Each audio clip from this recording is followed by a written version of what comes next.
Halo, selamat datang di DBS Diskusi bersama Saifur, di mana kita akan membahas hal-hal menarik berkaitan dengan geopolitik, sejarah, dan militer.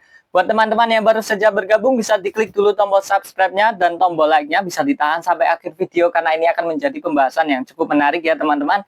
Untuk judul video hari ini adalah Kapal Jembatan Landing Purge, Rencana Besar China untuk Merebut Taiwan. Oke, sebelumnya ini adalah video lanjutan ya. Ini berkaitan dengan video sebelumnya yang sudah saya buat ya, mulai dari ambisi China untuk merebut Taiwan, bagaimana cara China merebut Taiwan, dan video kemarin bagaimana cara Taiwan bertahan menghadapi China. Ini adalah bagian dari analisa berdasarkan sudut pandang militer ya. Memang konflik antara China dan Taiwan bisa diselesaikan lewat diplomasi atau politik, tapi di sini saya akan membahasnya berkaitan dengan sudut pandang yang lebih militer ya. Dalam operasi pembahasan kemarin sudah dijelaskan beberapa poin penting tentang rencana operasi amfibi PLA atau People Liberation Army Marines ya. Salah satunya dengan kapal LCAC Landing Craft Air Cushion, kapal pendarat ringan serta penggunaan besar ZBD-05 dan ZLT-05. Sudah saya jelaskan kemarin agak detail ya. Maka pada hari ini kita juga akan membahas salah satu rencana unik dari China tentang penggunaan sebuah kapal khusus yang bernama Landing Barge. China membangun serangkaian jack-up barge, sering disebut oleh analisa sebagai kapal bongkar bridging atau invasion barge yang dirancang untuk menetapkan kaki legs ke dasar laut, mengangkat badan platform dari gelombang, lalu menggabungkan sisi modular menjadi dermaga. Jalan jembatan sementara causeway yang dapat mengalirkan kendaraan berat langsung ke pesisir. Jadi pembahasan mudahnya ini adalah kapal yang dirancang khusus mempunyai kaki yang bisa naik ke atas permukaan laut dan bisa disatukan menjadi sebuah jembatan ya.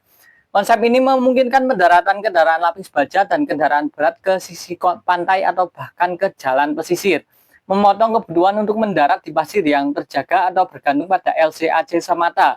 Tetapi sistem ini memerlukan kondisi laut yang relatif tenang, surveillance atau peringatan dari udara dan laut juga harus kuat. Jadi untuk syarat dari penggunaan dari kapal landing barge ini harus terjaga di udara maupun di lautan.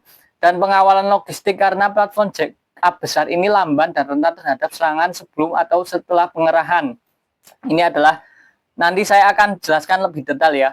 Kita mulai dari part pertama dari video hari ini. Part pertama, apa itu kapal jembatan atau landing barge? Nama dan konsep operasi, jack-up barge atau amphibious bridging barge, bukan seperti kapal LPD atau LHD biasa. LPD adalah kapal landing platform dock dan LHD adalah kapal landing helikopter dock ya. Ini adalah sebuah kapal besar yang biasanya digunakan oleh angkatan laut yang cukup besar ya untuk melakukan operasi maritim skala besar. Melainkan sebuah kapal barge khusus dengan kaki jack yang diturunkan ke dasar laut untuk menstabilkan platform. Beberapa unit dapat dikombinasikan membentuk sekumpulan segmen jembatan atau dermaga. Fungsi utamanya adalah membuat causeway, memungkinkan pemindahan tank dan kendaraan berat dari kapal ke darat langsung lewat jembatan tetap sementara, bukan lewat pantai berpasir. Ini memperluas pilihan lokasi pendaratannya. Jadi operasi dari penggunaan kapal jack up barge ini bisa memungkinkan untuk pendaratan tidak hanya berfokus pada pantai tapi ke daerah-daerah yang lebih sulit ya. Jadi operasi amfibi ini bisa lebih tidak terdeteksi ya. Desain dan fisik mekanik, kaki pengangkat atau jack legs yang menurunkan dan mengangkat platform untuk menahan gelombang. Struktur jembatan modular mirip Bailey Bridge seksional yang bisa diturunkan dan dirangkai. Platform besar, dibuka panjang dan lebar cukup untuk memuat kendaraan tempur berat. Analisa ini didapat dari open source intelligence menunjukkan bentuk dan kaki-kakinya. Kemudian kebutuhan lingkungan dan taktis, kedalaman dan kondisi dasar. Operasi memerlukan dasar laut yang cocok. Bukan semua pantai bisa menopang jack legs ya. Jadi memang ini bisa digunakan tapi harus melihat kondisi pantai. Dan kondisi laut harus lebih tenang saat pengangkatan dan perakitan. Taktisnya butuh penguasaan ruang udara atau laut karena platform ini sangat lamban dan sangat rentan terhadap serangan udara, artileri, rudal laut, atau operasi sabotase dari musuh. Keuntungan operasionalnya adalah mempercepat throughput kendaraan dan membuka titik pendaratan baru. Bisa langsung ke jalanan ke pesisir, mengurangi ketergantungan pada LCAC, berkecepatan tinggi untuk setiap pengaturan kendaraan berat apabila berhasil dapat menempatkan MBT atau IFV langsung ke jalur logistik darat. Jadi ini adalah keuntungan operasional yang besar jika saja operasi penggunaan kapal ini berhasil ya.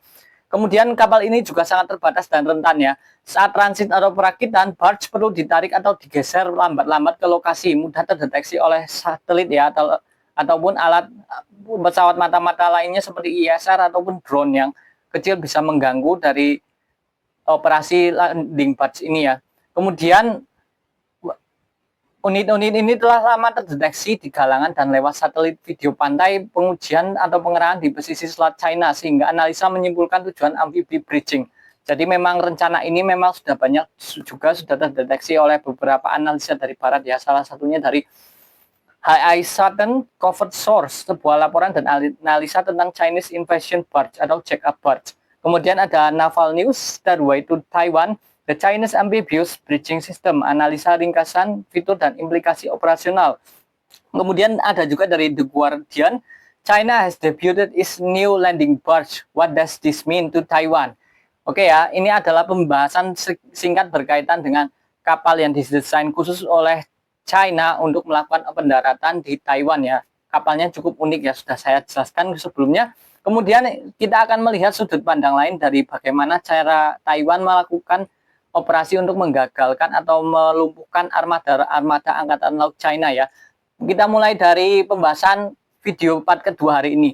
Part kedua, rencana Taiwan untuk memproduksi rudal Barakuda 500. Taiwan sedang mengembangkan dan menyiapkan produksi massal versi darat dari Barakuda 500. Tujuan program ini adalah menyediakan munisi jelajah murah dan dapat dipakai secara massal atau dalam keawanan untuk menarget kapal dan sasaran darat. Menargetkan harga yang jauh lebih rendah dari rudal kelas berat. Jadi Barakuda 500 ini adalah rudal yang dirancang untuk murah dan bisa diproduksi dengan cukup banyak ya. Mempercepat produksi lokal melalui transfer teknologi dan menambahkan opsi serangan berskala besar sebagai bagian dari strategi banyak, murah, dan dispersi untuk menambah daya rusak asimetris terhadap armada atau konsentrasi pasukan lawan. Nama dan proyek aktor utama ya, yang pertama Barakuda 500 atau varian lokal ground launch ini didesain awalnya oleh Anduril, perusahaan dari Amerika Serikat. Produksi massal dan adaptasi darat dikoordinasikan oleh NCSIST atau National Chung-Shan Institute of Science and Technology, perusahaan pertahanan yang ada di Taiwan.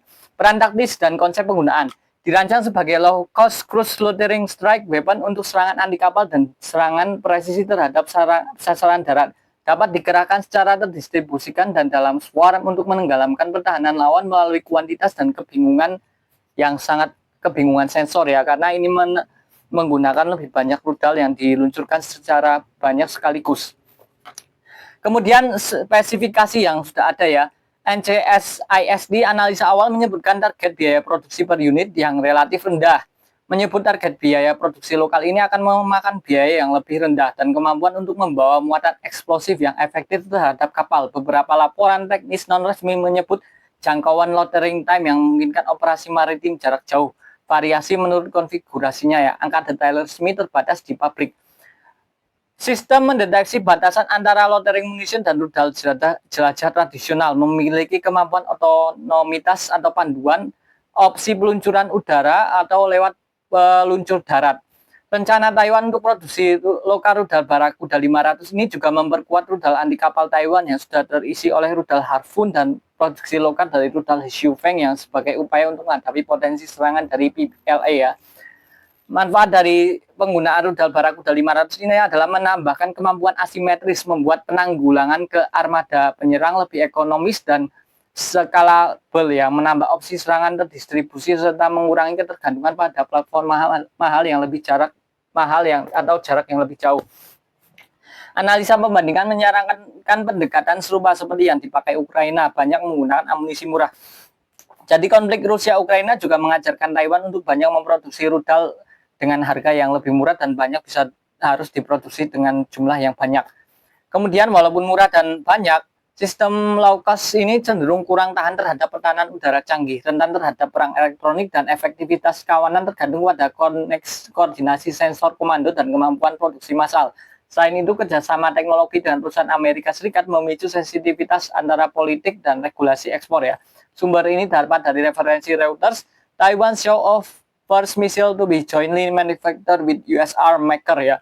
Laporan resmi, acara, dan kutipan dari NCSISD ya. Jadi walaupun ini adalah rudal yang dirancang murah dan bisa digunakan lebih luas, tapi ini juga masih belum cukup terbukti ya. Tapi memang ini adalah bagian cara Taiwan untuk mempertahankan pulau jika ada operasi militer dari China. Kemudian kita akan masuk ke part ketiga video hari ini adalah part ketiga, peran besar USV produksi lokal Taiwan, Kuai-Chi USV. Kita akan membahas sedikit ya. Taiwan mengembangkan Kuai-Chi, sebuah attack unmanned surface vessel atau USV. Ini adalah sebuah drone laut yang diluncurkan secara otomatis ya. Ini adalah sebuah drone yang bisa dikendalikan untuk membuat serangan ke kapal-kapal yang musuh yang ditargetkan terutama kepada kapal-kapal yang mengancam Taiwan ya. Kapal ini dikembangkan oleh National Chung-Shan Institute of Science and Technology atau NCSIST sebagai bagian dari strategi banyak dan murah untuk mengganggu operasi amfibi musuh dan menekan armada lawan. Prototipe telah diuji di perairan Taiwan, terdeteksi di sekitar Suau dan dipersiapkan untuk evaluasi tempur pada pertengahan tahun 2025. Rancangan Kuai-Chi disebut mampu melakukan operasi swarm, meluncurkan loitering FPV (First Person View) Suicide drone atau dari pengangkutnya, atau bisa kapal USV ini menggunakan untuk meluncurkan beberapa drone FPV atau drone first person view yang bisa digunakan untuk serangan kamikaze, melaksanakan serangan ramming yang memicu kontak atau ledakannya.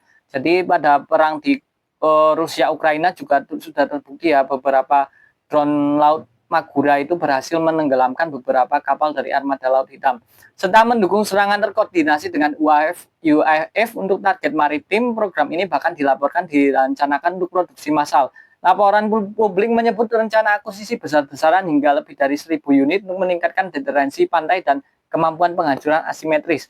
USV ini terinspirasi langsung dari penggunaan Magura ya, yang digunakan oleh Ukraina untuk menyerang dan melemahkan armada Laut Hitam Rusia di Crimea.